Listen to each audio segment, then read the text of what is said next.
રાજ્યમાં ગ્રામ પંચાયતોની ચૂંટણી ટૂંક સમયમાં યોજાશે અને ચૂંટણી આયોગે તૈયારીઓ શરૂ કરી દીધી છે. જૂન 2025 સુધીમાં તમામ ગ્રામ પંચાયતોની ચૂંટણી યોજાશે. 2 વર્ષ જેટલા સમયથી ગ્રામ પંચાયતોની ચૂંટણી એ પેન્ડિંગ હતી અને હવે એ ઇલેક્શનનું આયોજન થવા જઈ રહ્યું છે. આજ મુદ્દે સંવાદદાતા મેહુલ ફોનલાઈન પર.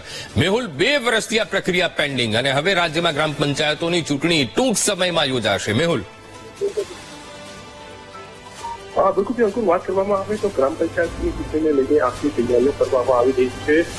ગ્રામ પંચાયતની ચૂંટણી જે છે આ વર્ષના મધ્યમાં જ એટલે એપ્રિલ મેની અંદર યોજાઈ શકે તેવી સંભાવના છે અને તમામ કામગીરી જે છે તેને આખી ઓપ આપવામાં આવી રહ્યો છે. મુખ્યત્વે 27 જે ઓબીસી અનામત જે છે તે આપવામાં આવ્યું તેને લઈને ગ્રામ પંચાયતની અંદર કામગીરી જે છે તે હાથ ધરવામાં આવી હતી અને તેના જ કારણે ક્યાંક જે ખાડીપુરાથી તાલુકા જિલ્લા પંચાયતોની ચૂંટણી છે તેની સાથે ગ્રામ પંચાયતની ચૂંટણી ન થઈ શકી. એટલે હવે આ ચૂંટણી જે છે તે યોજવા માટે જે કાર્યવાહી કરવામાં આવી રહી છે અને ટૂંક સમયમાં આ તમામ કામગીરી પૂર્ણ કરી તેની જાહેરાત થાય તેવી સંભાવનાઓ અત્યારે હાથ ધરવામાં આવી છે.